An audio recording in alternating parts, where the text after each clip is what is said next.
before we get started with my updated FPL team, can you please subscribe to our channel? Trying to hit 50 subscribers by the end of September the 10th.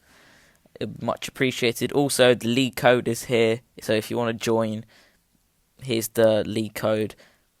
Thank you.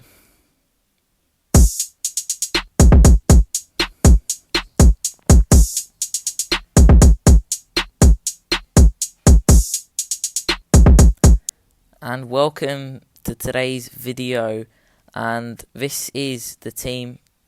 It's my second draft, and I'll go through it. 2 goalkeepers is exactly the same as last ones. Nothing exciting that I've gone for. McCarthy, Nyland, 4 million keeper. Simple as that. McCarthy 4.5. He's going to play. Has decent fixtures. Really, Nyland's going to stay there. McCarthy is really just there. It's either going to be him or Ryan. Ryan has probably got the better defence in front of him after Ben White signed a new contract.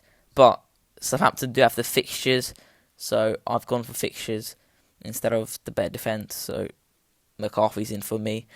At the back, we've got Justin again. I said last time that Justin will play after Chilwell left, as he can play right back. And when Pereira comes back, Pereira will probably play on the left-hand side instead of Thomas, who will probably start the season. Also 4.5 million.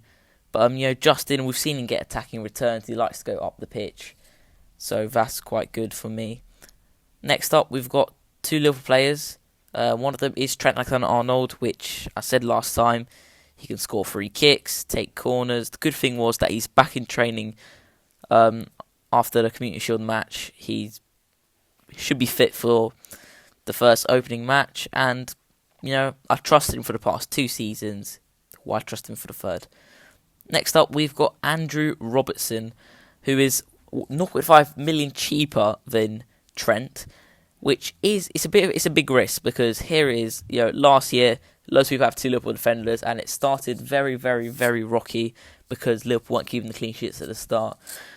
But looking at Robertson, he was attacking, putting balls in the box. Surely, some games someone's gonna get in the end of them. I watched the Arsenal Liverpool game, and Arsenal's goal just came from Neco Williams' mistake, which when Trent would be back, hopefully that could be prevented. Arsenal didn't do anything special to get the win, so I think Liverpool should start the season with a clean sheet. So Robertson does go in for there. If I don't go Robertson, I will probably go Doherty, which gives me $1 million to spend somewhere else. But Robertson for now does it for me. On the bench, last time you saw Ferguson, and now I've gone for Mitchell, both 4 million, both from Crystal Palace.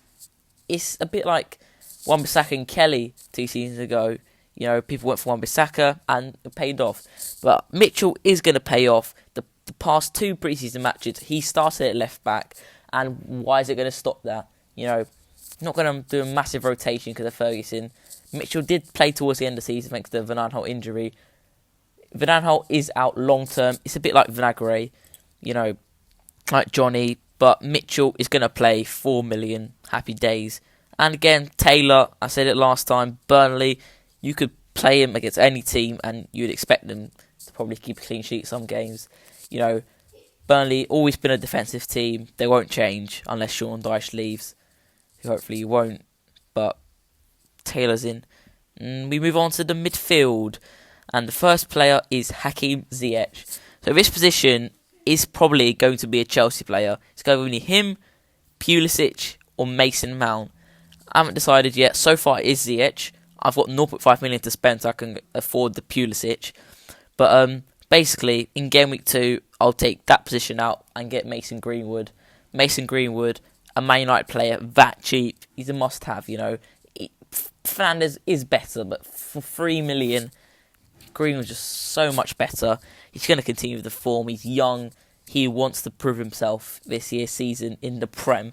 So he's going to be next. So Ziyech, basically he's going to be fit for game week 1. Mount is fit, but I haven't really seen much of him pre-season, unlike Ziyech. Pulisic is probably the best of them, but he hasn't played at all, so it probably won't be him. But Ziyech and Mount, it's going to be one of them. Next up, Salah and Aubameyang. Nothing really needs to say more about them. They're both amazing players. Um, yeah, probably one of them are going to captain them even. No surprise there. Right now, I've got my man on Aubameyang. Basically, his pre-season form's been phenomenal, so Aubameyang is probably the better choice. But Salah's always a captain choice as well. This is the big differential, and it says West Ham, but it's going to be for West Bromwich. Diangana, I think that's how you say it. But I watched him at pre-season, and he put balls in the box. He was attacking the fullback. He looked very explosive. And I'm really happy to switch to West Bromwich, as West Bromwich have the better fixtures compared to West Ham. And last year, he played for West Bromwich, and he must have done well for them to get him back and spend like 12 million. So I think that's a great deal for them. They've got some Mateus Pereira, who's very creative, so we could play balls to Diangana. It's a big risk, but I think it could pay off. And then the other midfield is Bissouma. It's just 4.5. He's going to play, doesn't really matter. Strike force, I've gone for Timo Werner, Mitrovic, which I don't think I need to say much. I've explained it in the last video. Mitrovic proven himself in a Prem. Werner, great in pre-season, great value. But next one is Che Adams, the last one of today's video. Che Adams, I think it was Southampton beat Swansea 7-0. Che Adams only got one, and he's got two. But that's what I like to see from Southampton. They're going to get goals, I know Ings is going to score more than Che Adams, but that's 2.5 million, Who's going to be the more value per million? And I think it's going to be Che Adams. 6 million should be a bargain. I think after Mitrovic, he's the best from 6 million below. So yes, and that is my updated team. Thank you guys for watching, and see you tomorrow.